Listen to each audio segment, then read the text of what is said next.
நல்லா பண்ற ஆனா 10 நாள் வர மாட்டேங்கிற. தொடர்ந்து வரணும்ல, டெய்லி வரணும்ல.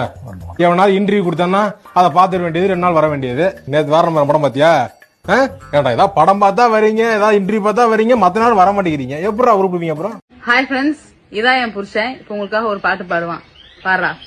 மரத்தடியில் நிக்கிது பார் நொங்கு, நீ சீக்கிரமா வாங்கி போடு பங்கு. நீ செத்து போனா ஊதுவாங்க சங்கு, நீ செத்து போனா ஊதுவாங்க சங்கு. என் மேலே அன்பு இருந்தா தூக்கு போட்டு தொங்கு.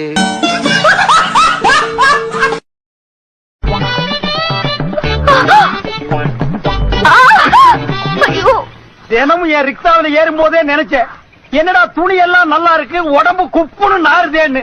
நீ பிச்சைக்காரியாடி, பேங்க்ல வேலை செய்யறேன்னு சொல்லி என்ன ஏமாத்திட்டியாடி. என்னையா பெரிய பேங்க், நான் தினமும் பிச்சை எடுத்து 2 வீட்டுக்கு சொந்தக்காரி. அப்புறம் எதுக்கு பேங்க் போற? டெய்லி கலெக்ஷன் கொண்டு போய் பேங்க்ல கட்டுறேன்யா.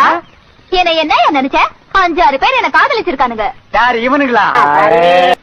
அட பிச்சைக்காரனா இருந்தா பரவாயில்லையே, வேலை வெட்டி இல்லாதவனும் படிக்காதவனுமா தானே என்ன விரும்புறான். நீங்க மட்டும் பரீட்சை எழுதி அதிக மார்க் வாங்கிட்டா இந்த வேலைக்கு வந்தீங்களாக்கும். அதனாலதான் எனக்கு இந்த வேலையை ஈஸியா வாங்கி தரேன்னு சொன்னியாக்கும். உங்களுக்கு எந்த வேலை வேணாலும் வாங்கி தரேன். IAS ஆபீஸ்ல இருந்து IT ஆபீஸ் வரைக்கும் எனக்கு எல்லாம்